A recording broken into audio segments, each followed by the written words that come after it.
Hello guys, Snehakkoottu പുത്തൻ promo വിശേഷങ്ങളിലേക്ക് എല്ലാ കൂട്ടുകാർക്കും സ്വാഗതം. അങ്ങനെ നമ്മുടെ പുതിയ പ്രൊമോയില് നമ്മുടെ സേതുവും നമ്മുടെ മഹാലക്ഷ്മിയുടെ മകളും, അതായത് സഹോദരിയും തമ്മിലുള്ള ആ ഒരു ബന്ധം കേട്ടോ നമുക്ക് കാണുവാൻ സാധിക്കുന്നത്. ആ സഹോദരി നമ്മുടെ സേതുവിനെ കാണാൻ വരുന്നു.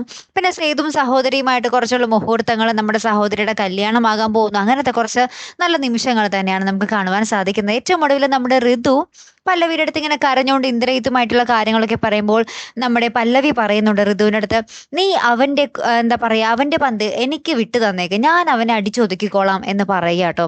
ശേഷം നമ്മുടെ പല്ലവിയാട്ടോ ഇനി തുനിഞ്ഞിറങ്ങാൻ പോകുന്നത് നമ്മുടെ ഇന്ദ്രിയത്തിനെ അടിച്ചൊതുക്കാൻ വേണ്ടി. ലാസ്റ്റ് ഉണ്ടല്ലോ നമ്മുടെ ഋതുവും നമ്മുടെ പാറുവും കൂടെ, നമ്മുടെ പല്ലവിയുടെ അനിയത്തി പാറുവും കൂടെ, രണ്ട് മരുമക്കളും കൂടെ വീണ്ടും രാജലക്ഷ്മിയുടെ വീട്ടിലേക്ക് കാലെടുത്ത് കുത്തുകയാണ് മക്കളെ. പിന്നീട് അവിടെ പൊരിഞ്ഞടിയും ബഹളവും നമ്മുടെ രാജലക്ഷ്മിന് ഇക്ഷ ഇണ്ണ എല്ലാം വരപ്പിക്കുന്ന ഒരു കിടിലൻ നിമിഷങ്ങളും തന്നെയാട്ടോ നമുക്ക് കാണുവാൻ സാധിച്ചതേ. കാത്തിരുന്ന് തന്നെ കാണാട്ടോ. അപ്പൊ അടുത്തൊരു വീഡിയോയുമായി വരുന്നത് വരയ്ക്കും ഗുഡ് ബൈ.